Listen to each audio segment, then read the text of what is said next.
अस्सलामुअलैकुम। आपने मुझे लेसन 2 के हैंडआउट सेंड किए थे ना, और कहा था कि पेपर के लिहाज से एक ऐसा ज़बरदस्त और आसान सा एक्सप्लेनर होना चाहिए जिसमें लेसन 2 की हर एक डिटेल, हर एक इम्पॉर्टेंट पॉइंट कवर हो जाए, ताकि नोट्स भी बन जाए और तैयारी भी परफेक्ट हो। तो बस आपकी फरमाइश पूरी हो गई है। इस स्टडी सेशन को अपना अल्टीमेट एग्जाम गाइड समझें। हम बिल्कुल टू द पॉइंट बात करेंगे और वो तमाम कॉन्सेप्ट्स क्लियर करेंगे जो आपके पेपर के लिए बहुत ज़रूरी हैं। तो चले बगैर किसी देरी के अपना सेशन स्टार्ट करते हैं। तो आज के इस सेशन का एजेंडा कुछ यूं है। सबसे पहले बेसिक टीचिंग फ्रेमवर्क, उसके बाद 3 व्यूज ऑफ लैंग्वेज, फिर हम देखेंगे इंटरैक्टिव मेथड्स और आखिर में टेक्निक्स, एक्टिविटीज और प्रोसीजर्स के फर्क को समझेंगे। सेक्शन 1 बेसिक टीचिंग फ्रेमवर्क, यानी एडवर्ड एंथनी का मशहूर फ्रेमवर्क। अब इस फ्रेमवर्क में सबसे ऊपर जो चीज़ आती है वो है अप्रोच। अप्रोच असल में है क्या? देखिए, ये खालिस्तान एक फ़िलॉसफी या आइडिया है। ये उन नज़रियात और उसूलों का मजमुआ है जो बताता है कि इंसान असल में कोई भी ज़बान सीखता कैसे है। या आपको ये बिल्कुल नहीं बताएगा कि क्लास में जाकर प्रैक्टिकली क्या करना है, बल्कि ये सिर्फ वो एक बड़ी सोच या नज़रिया है जिस पर आपका पूरा टीचिंग सिस्टम खड़ा होता है। आप इसे हर चीज़ के पीछे मौजूद क्यों समझ सकते हैं। अप्रोच से जब हम एक स्टेप नीचे आते हैं तो हमें मिलता है मेथड।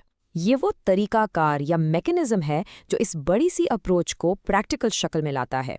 इसमें 3 बड़े कीवर्ड्स याद रखने वाले हैं: गोल ओरिएंटेशन, ऑर्गेनाइजेशन और प्रोग्रेशनिस्ट। यानी मेथड उस फिलॉसफी को पकड़ता है और उसे एक बाकायदा मुनज़्ज़म प्लान में बदल देता है जिसका एक वाज़ेह मकसद होता है।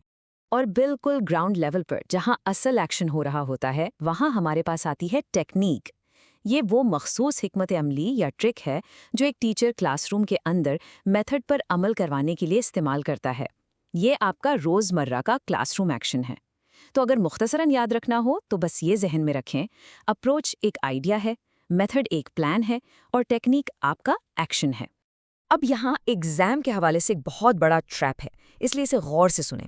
एडवर्ड एंथनी ने तो इन तीनों लेवल्स की बड़ी वाज़ेह तारीफ कर दी थी, लेकिन बाकी स्कॉलर्स का इन इस्तिलाहात के बारे में नज़रिया थोड़ा मुख्तलिफ था। मिसाल के तौर पर रिचर्ड्स और रॉजर्स का मानना था कि मेथड एक बहुत ब्रॉड या वसी इस्तिलाह होनी चाहिए, जबकि रेप्का और स्टर्न का क्लेम ये था कि लव्स मेथडोलॉजी के अंदर तो सब कुछ ही आ जाता है, यानी प्लानिंग, कंटेंट, प्रोसीजर और असेसमेंट।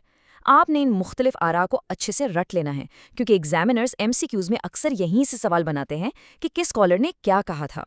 आगे बढ़ते हैं सेक्शन 2 की तरफ। 3 views of language: structural, functional और इंटरैक्टिव। ज़बान को देखने के ये 3 मुख्तलिफ नज़रियात हैं और इनका मुवाजना करना बहुत ज़रूरी है। सबसे पहला है स्ट्रक्चरल व्यू। नाम से ही जाहिर है, इसका सारा फोकस ज़बान के स्ट्रक्चर यानी ग्रामर के उसूलों पर होता है।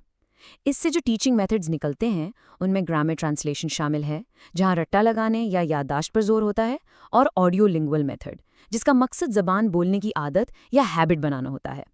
दूसरा है फंक्शनल व्यू।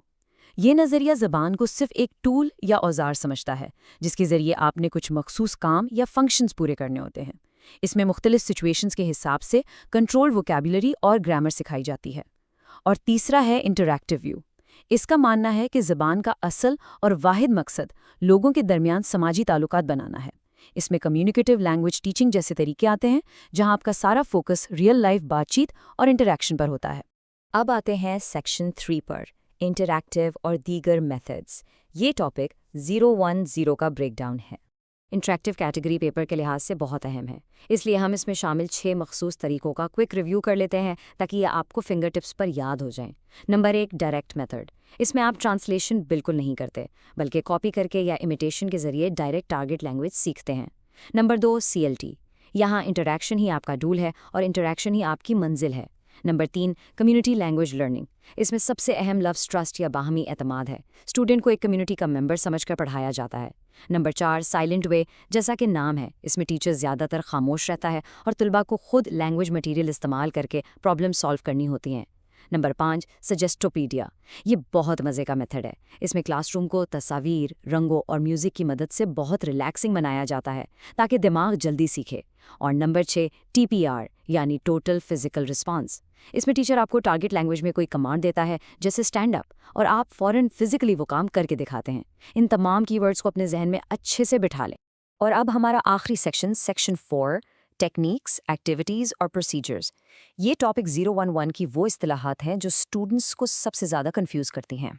सबसे पहले टेक्निक को दोबारा देखते हैं। हमने पहले भी बात की कि टेक्निक का मतलब क्लास के अंदर होने वाले मखसूस टास्क्स हैं, लेकिन यहाँ आपने इसको ब्राउन की टैक्सोनॉमी के साथ कनेक्ट करना है।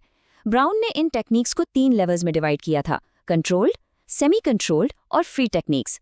तो अगर आप पेपर में ब्राउन का नाम देखें तो बिना सोचे इसे लव्स टेक्निक्स और इन 3 लेवल्स के साथ जोड़ दें।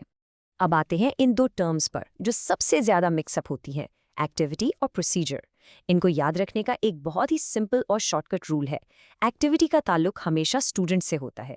ये बराह रास्त सीखने वाले की परफॉर्मेंस से मुताल्लिक है कि वो क्लास में क्या कर रहा है, और दूसरी तरफ प्रोसीजर का ताल्लुक हमेशा टीचर से होता है।